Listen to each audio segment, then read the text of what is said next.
Israel-Gaza border, further showing that the conflict with Israel and Hamas is far from over. You can see some plumes of smoke there in the distance.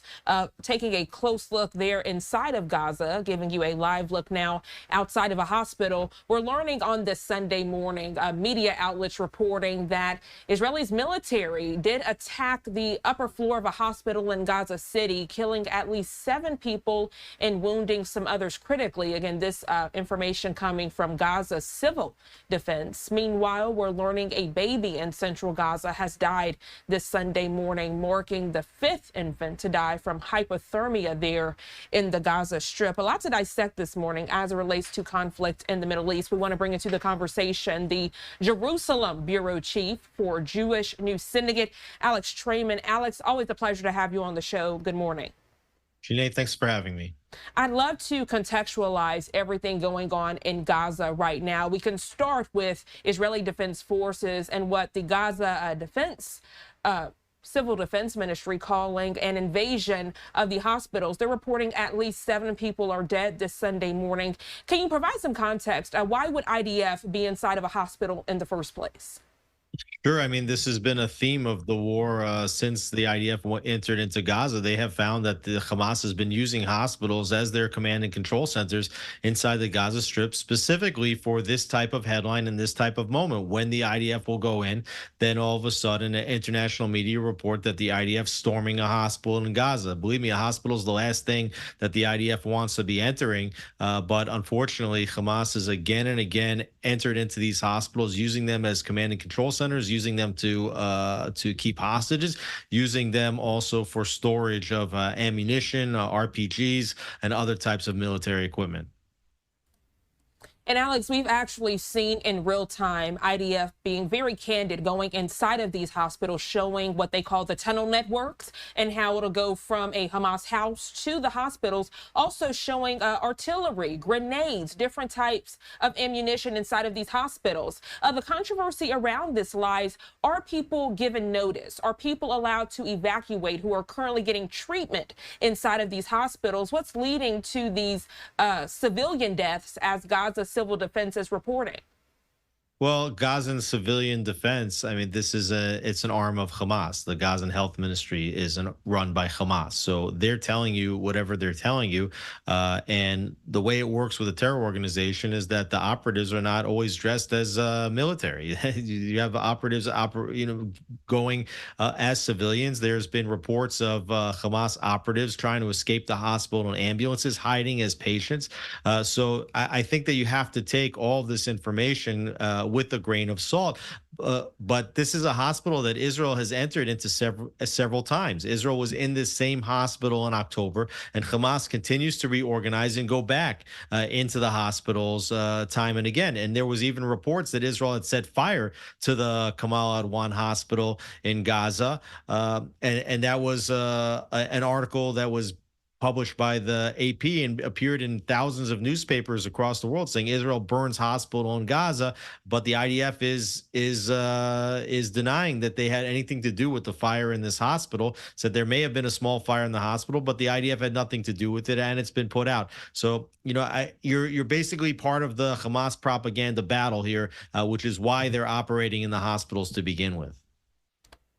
Alex, you raised a great point about Hamas hiding among civilians, and we've seen that in real times there in the Gaza Strip, across these refugee camps, literally having innocent Palestinian people and those in the Gaza Strip holding them as human shields as this fighting ensues. We're seeing this humanitarian crisis out in that area in real time, learning another baby has died due to hypothermia. The question many viewers have this morning, where is the humanitarian aid? We have seen it there. We've seen it dropping from the sky. We've also seen Hamas literally take that aid and put it into the tunnels and save it for themselves. Yeah, I mean, Israel's gone to lengths to deliver humanitarian aid into the Gaza Strip that no military has ever undertaken in times of war. And I was just speaking with an Israeli soldier last night who spent months inside Gaza and has recently been let out from service, at least temporarily. And he told me not only are hundreds of trucks of humanitarian aid coming into Gaza on a daily basis, but that there are many trucks, as many as 100 trucks a day, that are coming from Jordan, which are going through Israeli territory and being allowed into Gaza. And because of demands that the Biden administration has made on Israel, Israel is not even permitted and is allowing itself to let this aid in without even checking the trucks for it. And there's only one reason why there would be a demand made by the Jordanians that Israel should not surveil and check what's on the trucks, and that's because they may be smuggling information. They may be smuggling equipment into Hamas that can be used in their battle against the IDF. So, this it's a very tricky situation here where you have tons of humanitarian aid pouring into the Gaza Strip, Israel surveilling some of it, not all of it, and then Hamas taking control of it once it gets to the Strip. And I think that in the coming weeks, particularly when the Trump administration takes over and enters office, that you're going to see Israel actually take a much firmer stance and hand in terms of making sure that the humanitarian aid that's actually pouring into Gaza gets distributed to civilians and is not any longer taken by Hamas and used for their terror purposes. Yeah, and as we are discussing this humanitarian aid, many people on both sides of this conflict demanding that further sanctions and consequences need to be held against UNRWA, as we have seen allegations and accusations of Hamas actually working closely with them. I love your professional opinion, Alex, as far as who do you think needs to be held accountable. I know you did mention the Biden administration and what that transition with President-elect Donald Trump looks like. But again, a lot of pressure on Israel, as we know there are still hostages in Hamas captivity while this humanitarian crisis is happening. Exactly. There's areas inside the Gaza Strip that the IDF is not touching right now with military activity. And the reason why they're not going into those areas is because it's believed that this is where hostages may be right now. So, Israel in a very difficult spot. The Palestinians in Gaza are in an extraordinarily difficult spot. And it's a spot that's been brought about by Hamas and the way that they have spread out all of their terror infrastructure among the civilian population. They've created a situation whereby it takes Israel over 14 months now to go through the entirety of the Gaza Strip and to go north to south and then to go back to the north and go back into places where they were previously, because they continuously move among the civilian population, forcing the IDF to do this game of cat and mouse with Hamas operatives. And the ones who are suffering ultimately right now are Gazan civilians. And the question that really nobody's asking is, how come Gazan civilians that wish to leave the war zone are not being afforded the basic human right to do so? Every single last member of Gaza, every single last resident there has been forced to stay in the Gaza Strip. There's no opportunity for these perpetual refugees to be actual refugees and to leave the Strip and to find a safer and warmer place to stay as the winter months begin. Yeah, you actually read my mind, because I wanted to go in that direction. I know a lot of pressure on Egypt to open up and allow those innocent people to seek refuge. We keep hearing this phrase here in America, Alex, there's no safe place in Gaza, but you further mentioned that there are areas and territories that IDF has not even gone into for an incursion because of the concern of refugees and also the concern of hostages that could still be in Hamas captivity. Yeah, I mean, Israel's taken tremendous efforts to move refugees out of harm's way. Every time they go into an area, they alert the civilian population to leave. They put out warnings this morning in this area around the hospital, alerting civilians that they should take the Salah Afadin humanitarian corridor that they opened up early in the war and move south out of that area, because the IDF is going to be entering those areas once again.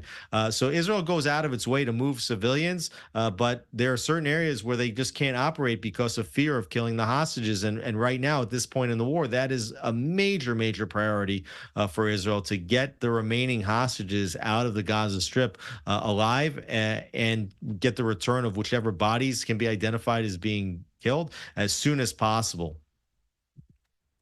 Alex Traiman, always a pleasure when we can have these candid and controversial conversations. I want to ask you before we let you go, right here we are about to embark on a new year, days away from 2025, and yet many people across the globe still holding on to hope that there will be some type of ceasefire resolution to get those remaining hostages home. To think it's been over a year looking back to October 7th. Family members don't know if their loved ones are dead or alive. Hamas using these people as bargaining tools. What can you share with us at this hour to provide those families some type of hope if they are starting to lose it closer to the new year?